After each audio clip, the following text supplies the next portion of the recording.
జగన్మోహన్ రెడ్డికి చెక్ పెట్టేందుకే చంద్రబాబు పవన్ కళ్యాణ్ పావులు కదుపుతున్నారా? అందులో భాగంగానే చంద్రబాబు నిన్న పవన్ కళ్యాణ్తో రహస్య భేటీ అయ్యారా అంటే అవుననే సమాధానం ఇస్తున్నారు కొంతమంది రాజకీయ విశ్లేషకులు. ఇక ఇదే అంశానికి సంబంధించి మనతో మాట్లాడేందుకు ప్రముఖ రాజకీయ విశ్లేషకులు, ప్రముఖ సీనియర్ జర్నలిస్ట్ సిఎస్ రావు గారు మనతో ఉన్నారు. సార్తో మాట్లాడదు.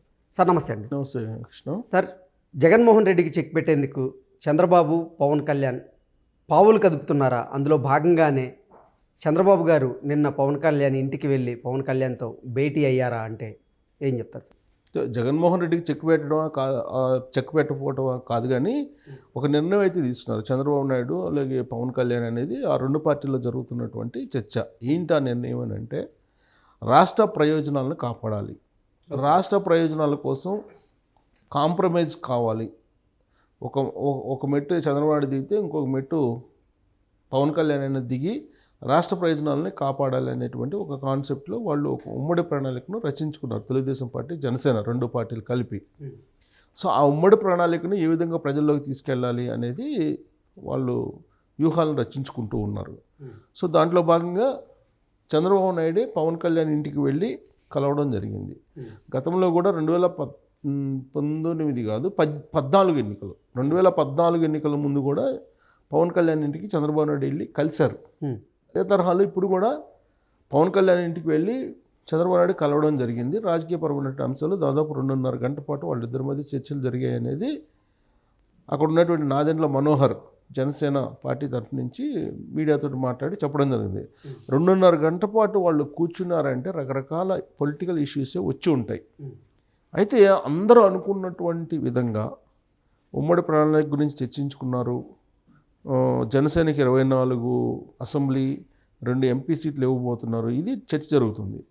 వాస్తవంగా ఎవరికి ఎన్ని సీట్లు ఎక్కడెక్కడ అనేది ఒక అండర్స్టాండింగ్ ఉంది చంద్రబాబు నాయుడుకి అలాగే పవన్ కళ్యాణ్కి అనేది ఆ పార్టీ వర్గాల్లో జరుగుతున్నటువంటి ఒక చర్చ. అయితే ఇక్కడ ఏంటంటే దానికన్నా ముందు రాష్ట్ర ప్రయోజనాలు కాపాడాలి అనేది ఒకటి. దానికోసం కొంతమంది త్యాగాలకు సిద్ధం కావాలని చెప్పి పిలుపునిచ్చారు. అలాగే పవన్ కళ్యాణ్ ఒక మాట తెలుగుదేశం పార్టీ వాళ్ళు అన్నా కానీ మీరు ఖచ్చితంగా పడాల్సిందే అని చెప్పి వాళ్ళకు కూడా చెప్పారు. తెలుగుదేశం పార్టీతోటి ఇష్టం లేకపోతే పొత్తు ఎవరికైతే ఇష్టం ఉండదో వాళ్ళు వెళ్ళిపోవచ్చు పార్టీ నుంచి అని కూడా చాలా క్లియర్గా చెప్పాడు పవన్ కళ్యాణ్.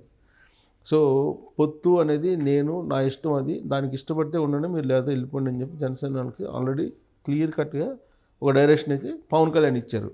అయితే 2.5 గంటల పాటు వీళ్ళిద్దరు మాట్లాడుకున్నటువంటి అంశాల్లో రెండు ప్రధానమైన అంశాలు తీసుకోవచ్చు. ఒకటి ఏంటంటే, ఈసారి జరగబోయేటువంటి ఎన్నికలు పేదలకు పెత్తందారులకు అనేటువంటి స్లోగన్ జగన్మోహన్ రెడ్డి తీసుకున్నారు.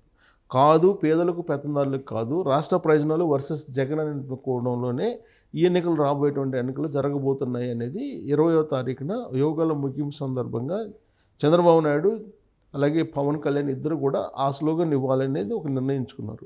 రాష్ట్ర ప్రయోజనాలు వర్సెస్ జగన్. ఓకే, రాబోయేటువంటి ఎన్నికలు ఆ కోణం నుంచి ఉంటాయి తప్పితే ఇక్కడ పెత్తందారులు పేదలకు ఇట్లాంటివి కాదు అని చెప్పి ఒక నినాదం పబ్లిక్లో తీసుకెళ్లాలనేది ఒకటి. దానికి సంబంధించి ఉమ్మడి ప్రణాళిక ఆల్రెడీ 6 గ్యారెంటీలు ప్రకటించడం జరిగింది చంద్రబాబు నాయుడు. 6 ఆల్రెడీ ప్రకటించడం జరిగింది. మహిళలకి 18,000 రూపాయలు ప్రతి మహిళకు ఇవ్వడం, ఆర్టీసీ బస్సుల్లో ఫ్రీ, రైతులకు 20,000, బీసీలకు బీసీలకి గౌరవం కలిగించేలా ఒక చట్టం తీసుకురావడం, ఇలాంటివన్నీ ఒక 6 ప్రకటించడం జరిగింది. ఇవి కాకుండా జనసేన వైపు నుంచి ఇంకో కొన్ని యాడ్ అయినాయి. సో వాటిని కూడా కలుపుకొని ఒక మేనిఫెస్టోని రిలీజ్ చేయాలనేది ఒక ఆలోచన, దాని మీద కూడా చర్చించారని చెప్పి ఇంకోటి. సో ఇవన్నీ ఒక ఎత్తు అయితే, రాబోయేటువంటి రోజుల్లో బాలినేని శ్రీనివాసరెడ్డిని జనసేన పార్టీలోకి తీసుకెళ్ళాలి అనేది ఒక అంశం. ఓకే, దాని గురించి కూడా చర్చించుకొని ఉంటారు. ఓకే, అది సపరేట్ అంశం. ఇక బాలినేని శ్రీనివాసరెడ్డి దాని వ్యవహారం ఏంటి అనేది. అయితే ఇక్కడ ఏ కాన్స్టిట్యున్సీల్లో ఎంపీ స్థానాల్లో జనసేన పార్టీ పోటీ దిగాలి, ఏ కాన్స్టిట్యున్సీల్లో అసెంబ్లీ వేదికగా చేసుకుని దిగాలి అనే దాని మీద అభ్యర్థులు ఎవరెవరు ఏంటి అనే దాని మీద తర్జన భర్జన పడుతూ 2.5 గంటల సేపు వాళ్ళు మాట్లాడుకున్నారు. ఈ సందర్భంగా చాలామంది ఏంటంటే, అసలు చంద్రబాబు నాయుడు పవన్ కళ్యాణ్ ఇంటికి వెళ్ళటం ఏంటి, అంత అవసరం ఉంది, అని కొంతమంది ఆశ్చర్యపోయారు. కానీ చంద్రబాబు నాయుడు రాష్ట్ర ప్రయోజనాల కోసం ఒక మెట్టు దిగైనా సరే ఈసారి జగన్మోహన్ రెడ్డిని అయితే ఖచ్చితంగా ఓడించాలి అనేటువంటి కాన్సెప్ట్లోకి వెళ్ళిపోయారు. పైగా తెలుగుదేశం పార్టీ జనసేన పొత్తు అన్న తర్వాత రాష్ట్రంలో ఉన్నటువంటి పరిస్థితులు కూడా మారిపోయాయి అనేది రాజకీయ వర్గాల్లో జరుగుతున్నటువంటి చర్చ, ప్లస్ సర్వేల సారాంశం కూడా అదే. చంద్రబాబు నాయుడు జైల్లో ఉన్నప్పుడు ఆయన పరామర్శించడానికి వెళ్ళి పవన్ కళ్యాణ్ ధైర్యం చెప్పారు. సో అది తెలుగుదేశం పార్టీకి నచ్చింది, పవన్ కళ్యాణ్ యొక్క వాలకం. దాంతోపాటు ఆయన చెప్పిన డైలాగ్ ఏంటంటే రాష్ట్ర ప్రయోజనాల కోసం నేను ఏ త్యాగానికైనా సిద్ధము అని చెప్పి ఆయన చెప్పడం జరిగింది. జగన్మోహన్ రెడ్డిని దింపకపోతే రాష్ట్ర ప్రయోజనాలను కాపాడుకోలేము అనేటువంటి ఒక స్లోగన్, ఒక అభిప్రాయానికి వచ్చేసారు పవన్ కళ్యాణ్. సో దాంట్లో భాగంగా ఆయన రకరకాల ప్రయత్నాలు చేస్తూ ఉన్నారు. సో అందుకే ఎన్ని అవమానాలు బరాయించైనా సరే అందరికీ తెలిసినటువంటి అంశమే. లేదంటే లాస్ట్ ఎలక్షన్ లాగా 2019 ఎన్నికల మాదిరిగా అసలు ఆయన కూడా ఓడిపోయేటువంటి పరిస్థితి ఉందనేది సర్వేలు చెప్తున్నటువంటి మాట. సో అందుకే ఆయన గెలవడంతో పాటు రాబోయేటువంటి రోజుల్లో జనసేన పార్టీని ఒక గుర్తింపు కలిగినటువంటి పార్టీగా తీసుకెళ్లాలంటే కనుక ఖచ్చితంగా తెలుగుదేశం పార్టీతో పొత్తు అవసరం. ఆ కోణం నుంచి ఆయన ఆలోచించి ఒక మెట్టు దిగుతూ కొన్ని త్యాగాలకు సిద్ధపడుతూ తెలుగుదేశం పార్టీతో కలిసి వెళ్ళాలి అనేటువంటి ఒక నిర్ణయం తీసుకున్నాడు. At the same time Chandrababu Naidu కూడా రాబోయేటువంటి రోజుల్లో తెలుగుదేశం పార్టీ అధికారంలోకి రావాలన్నా, రాష్ట్ర ప్రయోజనాలు కాపాడాలన్నా, రాజధాని లేనటువంటి రాష్ట్రంగా ఆంధ్రప్రదేశ్ని చూస్తున్నటువంటి ప్రస్తుత పరిస్థితుల్లో కొన్ని త్యాగాలకు సిద్ధం పడాలని చెప్పి చంద్రబాబు నాయుడు కూడా భావిస్తున్నారు. అందుకే ఆయనకి 25-30 సీట్లు ఇవ్వడానికి సిద్ధపడ్డారనేది, 24 దగ్గర ఫిక్స్ అయిపోయారనేది. 24 అసెంబ్లీ అలాగే 20 లోక్సభ స్థానాల్లో ఫిక్స్ అయిపోయారనేది వినిపిస్తుంది. ఆదివారం రాత్రి జరిగినటువంటి చర్చల్లో 24 జనసేన అసెంబ్లీ స్థానాలు ఇచ్చేదానికి, 2 ఎంపీ స్థానాలు ఇచ్చేదానికి ఒప్పుకున్నారు, అంగీకరించారు. అది ఆ మేరకు నిర్ణయం తీసుకున్నారు అనేది. ఇంకా బీజేపీ పరిస్థితి ఏంటి, బీజేపీని కలుపుకొని వెళ్ళాలా వద్దా అనేది ఒక చర్చ జరిగింది. బీజేపీ అయితే ప్రస్తుతం మేము జనసేనతో ఉన్నా అని చెప్పి చెప్తుంది. ఏపీ బీజేపీ అధ్యక్షురాలు పురంధరేశ్వరి కూడా ఆయన ఆదివారం ఏం చెప్పారంటే మాకు జనసేనతోటి పొత్తు ఉంది, మేము విడిపోము అనేది చాలా క్లారిటీగా చెప్పారు ఆవిడ. సో ఒకవైపు ఏమో జనసేన తెలుగుదేశం పార్టీతో ఉంది, ఇంకొక వైపు ఏమో బీజేపీ తోటి మా పొత్తు ఉందని బీజేపీ వాళ్ళు చెబుతున్నారు. అసలు జనసేన ఎవరితో పొత్తు ఉంది అనేది ఒక క్లారిటీ రావట్లా. అంటే తెలుగుదేశం పార్టీతో కలిసి వెళ్తుందా బీజేపీని వదిలిపెట్టి అని.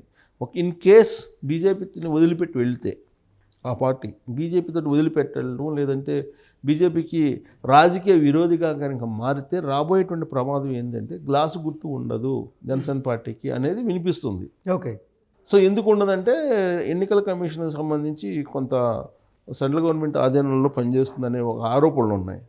సో ఆ క్రమంలో గ్లాసు గుర్తు ఇప్పుడు తెలంగాణలో ఏ విధంగా అయితే గల్లంతైందో జనసేన పవన్ కళ్యాణ్కి, అదే తరహాలో ఏపీలో కూడా గల్లంత అయితే ఆ పార్టీ పరిస్థితి ఏంటి అనేది ఒక క్వశ్చన్. సో వాళ్ళు ఏమంటారు, జనసేన మేము ఆల్రెడీ ఎన్నికల కమిషన్ లెటర్ పెట్టాము, మాకు కామన్ సింబల్ ఇవ్వాలని, కామన్ సింబల్ ఇచ్చే అవకాశం ఉందని చెప్పి వాళ్ళు అంటున్నారు. కానీ బీజేపీతో ఉన్నంతకాలం ఏది, బీజేపీతో ఒకసారి తెగదింపులు తీసుకున్న తర్వాత పరిస్థితులు మారేటువంటి అవకాశం ఉంది. సో వీటన్నింటి మీద కూడా వాళ్ళిద్దరు చర్చించి ఉంటారని చెప్పి మనం భావించడానికి అవకాశం ఉంది.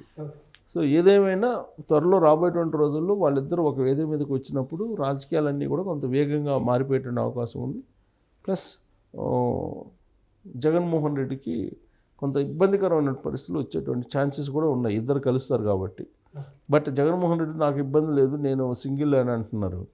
ఎంత సింగిల్ అన్నప్పటికి కూడా జరిగే పరిణామాలు గ్రౌండ్ లెవెల్లో ఉండే సిచ్యువేషన్ కనుక చూస్తే, సర్వేల సారాంశాన్ని కనుక చూస్తే డెఫినెట్గా ఆయనకి ఒక ఆందోళన అయితే ఉందని చెప్పొచ్చు. దాంట్లో భాగంగానే ఇప్పుడు అనేక మందిని మారుస్తూ ఉన్నాడు. ఎంతమందిని మార్చినా కానీ పనికిరాని కాన్స్టిట్యున్సీల్లో ఉండేటువంటి వాళ్ళు మళ్ళీ ఇంకో కాన్స్టిట్యున్సీ వాళ్ళు ఎట్ట పనికి వస్తారు. సో కాబట్టి ఇవన్నీ ఏంటంటే జగన్మోహన్ రెడ్డికి ఒక రకంగా థ్రెట్ అని చెప్పుకోవాలి, అంటే రాజకీయంగా. Okay. Okay sir, thank you sir.